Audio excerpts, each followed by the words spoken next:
You're simply the best. You can't be serious! Welcome, you absolute legends. I am Funwithfragrances. I'm Pete. I'm back. I've been a hot minute since I've done this, but we're going to we're going to do the Hall of Fame. Well, if anyone doesn't know what this is, basically I picked 5 fragrances I think over the course of history of time have either made a massive impact on the fragrance community, personal ones I absolutely love, or massive compliment getters I think are great. As always, let me know what you want to put in for February's. That's absolutely fine. And let's crack on with 5 more. So I'd say Hall of Fame. At the end of the video, there'll be a rerun of all the other ones from this series. So go watch them as well. But it's time to talk about some more amazing Hall of Fame fragrances for January 2026. Okay, we're going to kick off in 1990. Oh, we can't start anywhere better than the 90s, can we? This one has sparked off so many blankers off this one fragrance. And kind of ridiculous. So what I'm talking about is Calvin Klein Eternity. Now, people will probably absolutely go, Pete, why is this here? Well, to be honest with you, the longevity of this line is still going in 36 years. That's insane. So that tells you that the power of this one fragrance has been amazing. However, it is a beautiful, fresh, clean fragrance. It's got like lavender, the citrus up top. And it's got a lot of small complexities to that. It's got the aromatics of the sage in the middle, the basil, the geranium. This fragrance is so underappreciated. It's absolutely ridiculous. It's got musk, it's got woods, the sandalwood. It's just one of those fragrances. It's timeless. Anyone can pull it off. And it's still about 20, 25 quid. Even to this day. Now, I'm guessing like it's been reformulated over the course of time, which is understandable, but the actual DNA itself has not been tweaked too much. I'll say it's you can wear this anytime, any place, anywhere, and oh my god, it still smells fan-freaking-tastic. This performance doesn't perform brilliant as it used to. I think the vintage bottle's got about 8 to 9 hours. This gets about 6 to 7. So again, the performance has gone down a little bit, but still, I can say this one, put this on, and it's almost nostalgic. For that reason, I've lost track of how many fragrances have come up with this. I think there's probably about 25. That's saying a lot. So my first one entry to January Hall of Fame, Calvin Klein Eternity, Eau de Toilette. The second entry on this Hall of Fame for January, it came out 20 years ago, and I don't know if it's been discontinued or not. So this one I'm kind of up in the air. Now that's another thing I will say. If it's been discontinued, I will still add it to the Hall of Fame because it's still a fantastic one. And also, it's got to be in my collection, so that's another thing. This is Prada Amber Pour Homme. This one is so far ahead of its time, it's ridiculous. It's fresh, it's clean, it's got all the essence of a Prada fragrance, but it's got saffron and labdanum, leathers. It smells absolutely incredible. Now, there is an intense version of this as well, which smells amazing. Very musky, very clean, lavender as well. That's some freshness up top with some bergamot and some florals. This one for me has been a hidden gem for so long. People forget about how good this one is. Now, I do think if it's been discontinued, I've seen it run on eBay for about 60 to 70 quid. Now, I think for me, that's an absolute steal. Me personally, I could wear this anytime, any place, anywhere, but ideally, I think it'll be best spring into summertime. Freshness, that zing in the air, smells fantastic. The sandalwood is beautiful and creamy. There's a little touch of patchouli, so it's got a little bit of depth in this. It's not like it's just a fresh fragrance. Prada's been using this DNA for so long. Now, I don't know if this is the first one they did it with, but that fresh, clean, soaky style fragrance, this one, I think, is probably like, one of the first that they did it with. And they've just run with it and run with it. And they still do it even now with the new Prada paradigm. That's got like that fresh feel vibe to it. So this one has given me a lot of compliments. So this is one of the reasons it's in here. But also the Amber Intense is an absolute stunning fall and winter fragrance. So if you've got either one, then it's amazing. But my second entry has got to be Prada Amber Pour Homme. Third entry, and this one came out in 2022. This one is from a beloved line. It's been going and going and going for about 13 years now. But this one was probably one that I thought, oh, I didn't really like it. But now I've worn it a bit more often, I'm understanding it is really amazing. This is Invictus Platinum. This one has a really unusual note of absinthe in here right at the top, which gives it a kind of weird, I started with, I was like, I don't really get this.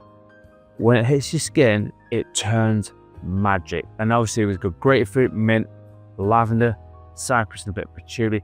This is a more grown-up version of the Invictus line. The Invictus original one is very sweet, bubblegummy, all that sort of stuff. And they've kind of run with that, apart from when they did the Elixir, Victory and Victory Elixir. That's when they changed it a little bit. This one kind of did its own little thing. And for me, I can't quite get my head around it. In the last 2 years, I've worn this, and every single time I've worn this, it's given me a compliment, and I'm starting to really understand why. People were like, I didn't understand it to start with, but people now start loving it. Probably like the most underrated one out of the entire line by a landslide. And should really get a lot more love than it does. But you've got this one and you love this one. I do understand now why you love it. Very masculine, very sex appealing. And again, you can wear this whenever you like. It's got so much versatility, it's absolutely insane. So yes, I didn't like it solid, but times do change, your nose buds do change. And this is one of those ones where initially I didn't get it, now I do. So, amazing one. This is my third entry. This is Paco Rabanne Invictus Platinum. Entry number 4, this one came out in 2023. And again, it's one of those fragrances I didn't pick up straight away. But when I did, oh my God, it was love at first whiff. It was amazing. It's also a massive compliment again. And again, there's another one from the house that's pretty much unknown. This Tom Ford Myrrhe Mystere. Wow, it's one of those fragrances that once you smell it, it's not, you can't unsmell it. It smells so sexy. The sandalwood is sexy, creamy, with the vanillic notes. Smells amazing. It's also got absinthe as well, which is another thing. Absinthe is a weird one for me because I don't really drink and I don't really understand absinthe anyway, but this is amazing. Also got leathers in here, jasmine in here, obviously myrrh, and a little bit musky. So it's kind of like fresh, clean, sexy, but with some dark undertones of the patchouli, vanillic notes, which goes into the base. This is just a compliment machine and I love it. Most people obviously goes towards the noir extreme line or the noir parfum, which I completely get. But on this line, most people don't touch this one. I don't know why. It's an amazing fall and winter staple, sweet, sexy and alluring. For the younger guy, yes, I know it's a little bit more expensive and I get that. But for the younger guys, if you like your spinelic fragrances, this one, do check it out. It smells amazing. If you get a sample of it, whatever you have to do, it smells incredible. So another one that I thought, oh, what was this? And then smelt it, was like, that's it, game over. It was amazing. So my 4th entry, and there's an absolutely amazing one. This is Myrrhe Mystere by Tom Ford. And finally, final for what? The last entry is this one, and it's an amazing one from 2011. This one is from the house of Bond number 9. This is New York Oud. Now, anyone who's watched my channel for any amount of time, you'll know I like a bit of an oud fragrance. But this one's kind of unique. It's so sexy. It's definitely got that saffron rose oud combo, but it's got a beautiful note of plum at the top, which fruitens it up, makes it a bit fruitier, a bit lighter, and then really nice.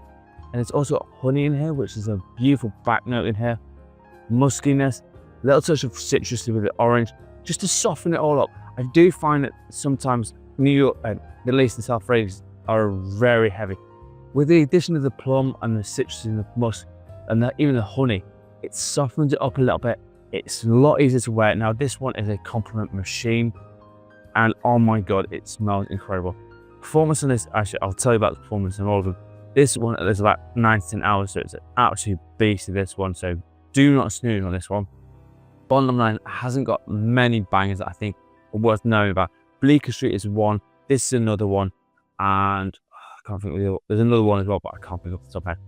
They're seriously, I think sometimes they're a bit overpriced for what they are, but this one, definitely not. This one, if you like that Middle Eastern style fragrance, but a little bit softer, a little bit easier to wear, and wear it in the fall and winter, this one smells absolute magic. So this is the reason it's my 5th entry into the Hall of Fame. It's bond number 9, New York Oud. So just going quickly, this one lasts about 7 to 8 hours, because I forgot to do this. The Tom Ford lasts at least 7 to 8 hours, give or take. And the Prada, this one is about 8 hours as well. So they're all decent performers. But as always, let me know in the comments if you'd agree with what I put in. And if you want to add a entry to the February ones, you are more than welcome to do it. So after all that fun and games in another Hall of Fame, time to unlock in scent of the day.